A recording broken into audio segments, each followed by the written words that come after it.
ताज्या बातम्यांसाठी महान करेला सबस्क्राइब करा आणि बेल आयकॉनला क्लिक करा।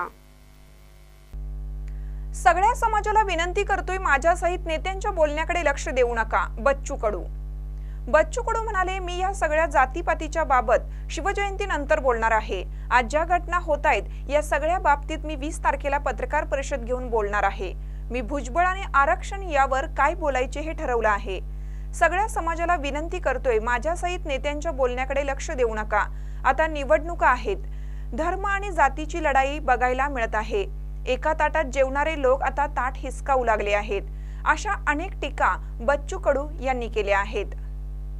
करू नका, जर ते तुम्हाला बहिष्कार करत असतील तर सनसनाटी आरोप करता येईल। एकूणच समाजामध्ये या निमित्तानं दुही निर्माण होते असं वाटतं। मला असं वाटतं, मी या सगळ्या जातीपातीच्या याच्यामध्ये मी स्पष्ट केलेलं आहे का मी 19 तारखेनंतर म्हणजे शिवजयंतीनंतर या सगळ्या संदर्भात आपण बोलू। कारण आता हे सगळे या सगळ्या वादाच्या भोवऱ्यात मला काही पडायचं नाही आणि आखरी महाराष्ट्र हा एकत्र राहिला पाहिजे या दृष्टिकोनातून त्या संदर्भात काय बोलायचं काय नाही बोलायचं मला वाटतं आम्ही ठरवलेलं आहे। आणि 19 तारखेनंतर या सगळ्या वक्तव्या बाबतीत असेल, आरक्षणाच्या बाबतीत असेल आपण बोलू। पण भाऊ एक असं आहे की गावगाड्यामध्ये मराठा समाज असेल, ओबीसी समाज असेल, गुन्हा गोविंदाने राहतो। मात्र राजकीय नेत्यांच्या वक्तव्यामुळे समाजामध्ये दुही निर्माण होते। मला वाटतं मी सगळ्या समाजाला विनंती करतोय का मी असेल अधिक कोणी नेते असेल त्यांच्या वक्तव्याकडे जाऊ नका। प्रत्यक्षात काय घडतं आणि आपण किती चांगलं राहू शकतो याकडेच लक्ष दिलं पाहिजे। कारण आता निवडणुका आहे आणि निवडणुकीच्या मध्ये धर्माधर्मामधली लढाई आपण या देशामध्ये पाहिली, जाती जातीमधली लढाई आपण या देशामध्ये पाहतो आणि खरी हक्काची लढाई मागं पडतं। तर मला वाटतं समाजानं राजकीय लोकांवर किती विश्वास ठेवला पाहिजे हे निश्चित केलं पाहिजे, जेणेकरून तुम्ही आम्ही एका ताटात जेवणारे समाज बांधव उद्या आमचं ताटच हिसकून जाईल याच्याकडे त्यांनी बारकाईने लक्ष घेणं गरजेचं आहे। राज्यात देशात बेरोजगारी शेतकऱ्यांच्या दुसरीकडे एक आमदार जो आहे तो गोळीबार करतोय, अशा महत्वाच्या घटना घडतायत। गृहमंत्रालय आता सोयाबीनचे भाव पडले, कांद्याचे प्रश्न अंगावर आहे, कापसाले फक्त 6,000 5,000 रुपये भाव आहे। म्हणजे रोज आम्हाला फोन येतो शेतकऱ्याचे, बच्चे भाऊ कापूस विकाव का नाही विकाव, साधा जेवढा खर्च निघाला त्याचे अर्धे पैसे पण निघाले नाही। कांदा उत्पादक शेतकरी तुम्ही पाहताय काय हाल, म्हणजे कशा पद्धती कांदा निर्यात बंदी केली म्हणून बांगलानं संत्रा घेणं बंद केलं। दुहेरी तलवार आमच्या अंगावर शेतकऱ्यावर चालली, संत्रा उत्पादक शेतकरी मेला, कांदा उत्पादक शेतकरी मेला। सरकारचं या सगळ्या लक्षाकडे पाहिजे तेवढं लक्ष नाही, त्याचं मी निषेधही करतो। कारण शेतकरी जगला तरच देश जगू शकतं, तो कुठल्याही जातीचा धर्माचा असू दे, शेतकरी या देशाचा कणा आहे आणि त्यासाठी जे काही करता येईल ज्या पद्धतीनं करता येईल त्या पद्धतीनं आम्ही करू। आपण जर बघितलं तर काल त्यानंतर मी अंबडला जालन्याला सभेला गेलो होतो, मात्र हा राजीनामा दिला, बाहेर कसं आलं नाही, कोणाला याबद्दल समजलं नाही। मला वाटतं या सगळ्या बाबतीवर मी 20 फेब्रुवारी बोलू। सगळं काय असेल सगळी कसं आहे का आमच्या बोलण्यानं अधिक तेढ निर्माण होऊ नये किंवा समाजामध्ये काही वाईट होऊ नये या विचारानं चालणारा मी आहे।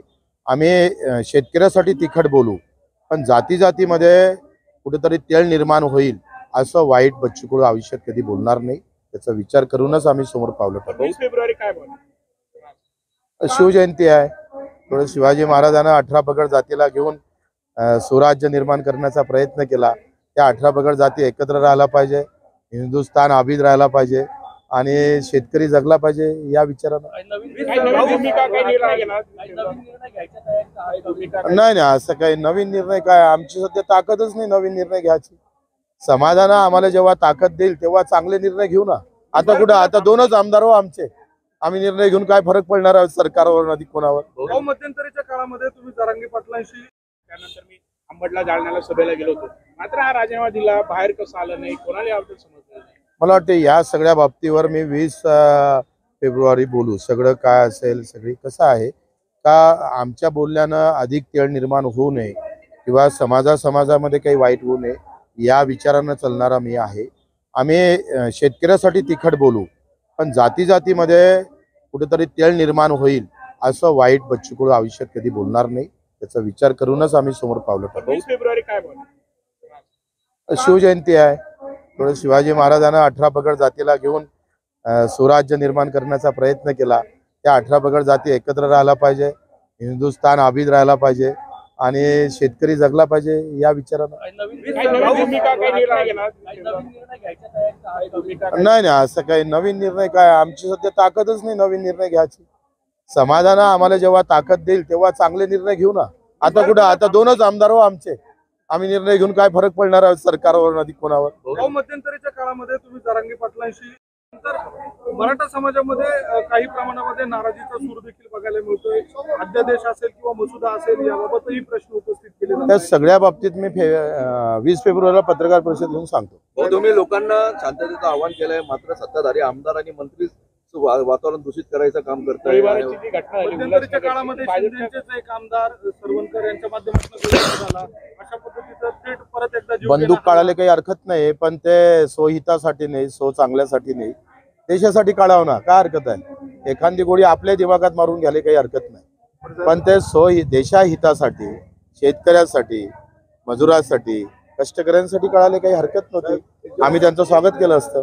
या सगळ्या पार्श्वभूमीवर सुप्रिया सुळेंनी देवेंद्र फडणवीसांच्या ते राजकारण आहे, त्याला काही अर्थ. हो, आमदारांनी जे आरोप केलेले मुख्यमंत्रीवर, माझे करोडो रुपये त्यांच्याकडे पडलेले, त्यानिमित्त संजय राऊत यांनी मागणी केली का मनी लॉन्ड्रिंगचा गुन्हा दाखल करा त्यांच्यावर. कोणावर? मुख्यमंत्री शिंदेवर. ते कोणा मागणी केली? संजय राऊत कोणाकडे मागणी केली? कोणाकडे मीडियाच्या माध्यमातून केली. त्यांनी लेखी पत्र गित्र द्यायचं नाही, मीडियावर मागणी करायला गुन्हे दाखल होत असते का?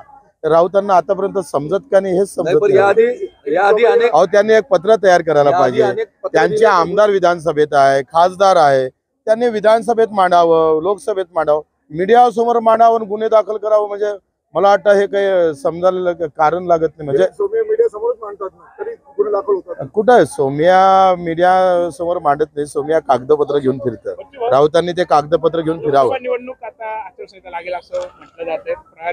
आमच्या सोयीचं राजकारण म्हणजे शेतकऱ्याच्या सोयीचं राजकारण करत. आम्हाला असं वाटतं का लोकसभा जितकी भाजपाला महत्वाची आहे तेवढी आम्हाला विधानसभा महत्वाची आहे, आणि लोकसभेच्या माध्यमातून विधानसभेच्या जर वाटाघाटी झाल्या तरच आम्ही भाजपासोबत लोकसभेमध्ये राहू. नाही तर मग आम्ही जळगाव वगैरे 1-2 ठिकाणी, अमरावती असेल, या 3-4 ठिकाणी आम्ही लढू. लोकसभेत आपण लढणार आहे. वाटाघाटी झाल्या तर कुठल्या जागेवर दावा केला? आम्ही लोकसभेचा दावा केलाच नाही, आम्ही विधानसभेचा दावा करतोय. लोकसभा आम्हाला लढायचीच नाही आहे, आम्ही विधानसभेची ताकद ठेवून आहोत, आणि ते आता निश्चित झालं पाहिजे, म्हणजे लोकसभेला आम्हाला मदत करायला बरं होईल. कोणत्या कोटातून जागा आपण मागताय विधानसभेच्या? कोठा गिटा नाही, आमचाच कोठा आहे प्रहारचा, आम्हाला कोणत्या कोट्यात जायची गरज काय? महायुतीमध्ये राहणार की काय, कसं? कारण मी फक्त भाजप म्हणतो. जर तर मध्ये काही जाऊन फायदा नाही, जब आएगा तब सुनाएंगे आपको हम. पण मध्यंतरीच्या काळामध्ये जानकर असतील किंवा जानकर साहेबांसोबत एक मीटिंग आम्ही मधातल्या काळात लावतो आहे.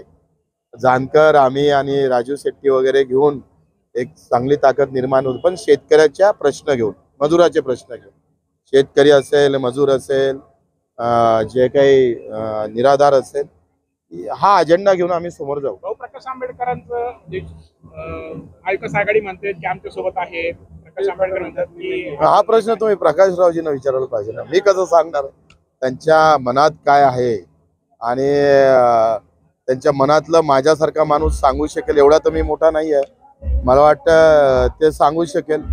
त्यांचे खरं तर प्रकाशजीची एक वेगळी ताकद आहे, त्यांची वेगळी ओळख आहे, आणि ते पूज्य बाबासाहेब आंबेडकरांच्या वंशज आहे, त्याच्यानं त्यांचा जो गरिमा आहे किंवा ते त्यांच्या विचारानं समोर जाईल. माझ्यासारख्यांनी त्यांनी काय करावं हे सांगणं एवढं मोठा नाही आहे. काही दिवसांपूर्वी आमदार बिंदास काय करायचं ते करा, पोलीस काही वाकडा करणार नाही, पोलीस काही वाकडं करणार आहे.